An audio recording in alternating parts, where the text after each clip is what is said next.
a space for guys in football to come through into education as well. And we will not lose exceptional talent because we do still go out into the internal leagues and scout from there. We've got quite a number of guys that we scouted from the internal league. Sira being an example of those who we find playing for the mining faculty in the university.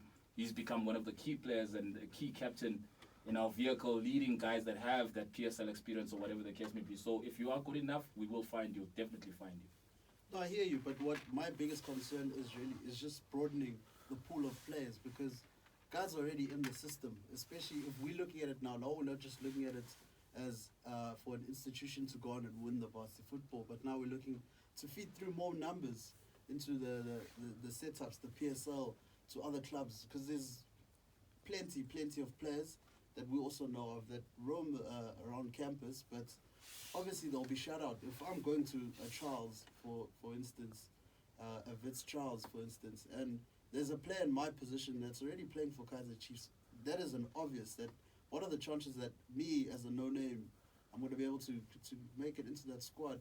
So what I'm actually really asking is, don't you think that maybe Varsity Football should actually implement rules of, in fact, making it for everyone that you cannot be contracted to a certain team or professional team that's playing in a professional league, even if it's second division, third division, because you've already had a taste of professional football. So your playing style or your the way you deliver the game is already in the eyes of many people in the professional setup. So will it not benefit South African football as a whole if we just had fresh faces possibly every season or every 2 seasons, rather than seeing a guy run around in MDC and then we see him at Varsity Football again? Where's everyone, another person getting an opportunity to actually showcase their skill? Oh, okay, yeah, I do get your point. It's quite a valid point, but respectfully, I'd like to disagree again. Number one, like I said, Tsire, I'm just going to keep on pointing to the examples here. He is currently starting ahead of someone who has PSL experience. So that tells you something, that we don't necessarily look at the CV that you hold, but look at the playing ability. And number two, like I said, now if we're putting restrictions and saying if guys are contracted to PSL or MDC are not supposed to play in varsity football, in essence, now we're limiting them now. They feel as if there's no space for them in a university setting as opposed to just academics. Because, mind you as well, a lot of these guys are not actually starting at their PSL clubs. It's guys that are basically on the fringes, guys that play that MDC, sometimes don't even get to start at MDC. And you need these guys playing as much football as possible if you are going to be benefiting the country.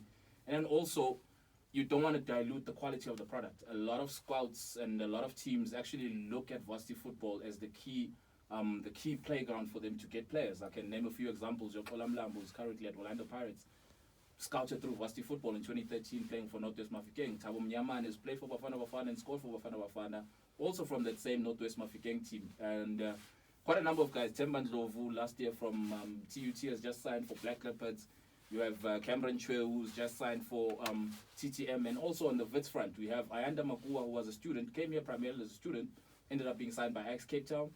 Kyara Petumlete, the same, came in as a student. He's now at Platinum Stars, now called Cape Umoya FC. So I feel as if there is a space for these guys to come and showcase their talent. And like I said, if we are breeding a culture in guys in the developments, guys in the MDC to say, hey, listen, in as much as you're pushing your football ambition, education is still important. I feel as if we're playing much more of a bigger role as opposed to saying it's just primarily students that are not contracted, because number one, you dilute the quality because it's on SuperSport. People want to watch good football. People want to watch quality football. Everybody wants to win. We also need to ensure that we are putting out the best possible side that will represent the university, because at the end of the day, you don't want to discriminate and segregate and say, because you have signed for a PSL product, you cannot represent the university. No, they have Witsies at heart. Whether or not they are signed to Bidvest Wits, Kaizer Chiefs, they have Witsies at heart. And when we put out an 11, it must be the 11 that we feel is best enough to represent this institution, this great institution, wherever they may come from. So long as you're a Wits student, we are not closing out any door on you. If you're good enough, you'll play.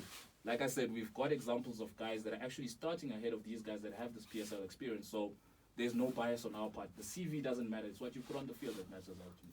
No, valid reasoning there. So then, on a much lighter note, what is the team actually looking to achieve in this year's tournament?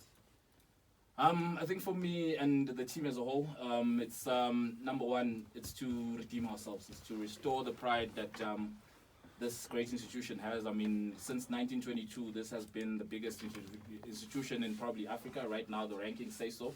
We are the biggest institution in Africa, and that has to show on a sporting front and not only on an academic front. So it's just redeeming the pride of Wits University. I won't say I'm going out to win it. We'll take it one game at a time, and wherever that those points lead us to, that's where we'll go. But we are definitely ambitious.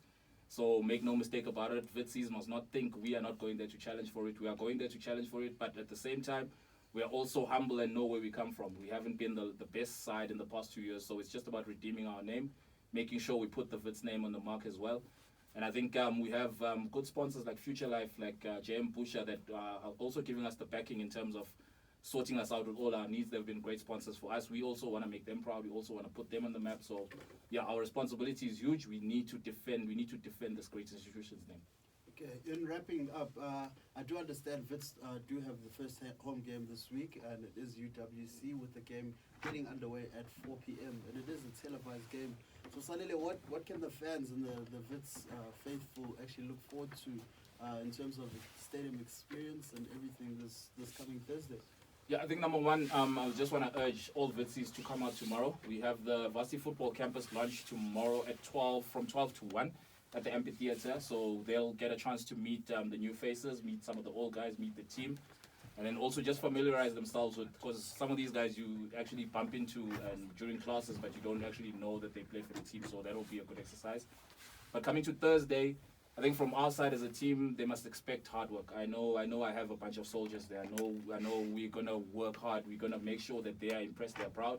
In terms of the brand of football we want to play an attractive football, an attractive brand of football. We want to pass the ball, a nice passing game, so that the fans enjoy and they keep coming to the stadium, because ultimately they are the ones that really push us. So obviously dependent on the situation on the day, we will vary it as and when need be, but we do endeavor to play a very attacking brand of football, characterized by a lot of short passing, a lot of combination play, and yeah, I think that's what the fans need to expect on 4 o'clock. And yeah, I mean, it's a Varsity Football game. There's Debonair's, there's Samsung, there's whatever you name it. So in terms of a buzz and the entertainment value, I mean, I don't need to say more. Sanele, all the best with the game coming up against UWC. And thank you very much for actually taking time out and coming to chat to us here on VFM. Most of thanks a lot for the opportunity. It's nice to speak to Witsies as well, and I do urge them to please come out in their numbers. Let's make Bidvest Stadium a fortress, because the guys are willing and are hungry to work for you as Witsies, and we want to redeem the name of the institution. So please come through, back us each and every home game. We do guarantee you one thing, and that's that we'll fight until the very last end. Yeah, that's it, ladies and gentlemen. That is Sanele, the team manager for Wits University in the Varsity Football League. But do stay tuned, and after the break, we do get into all things rugby.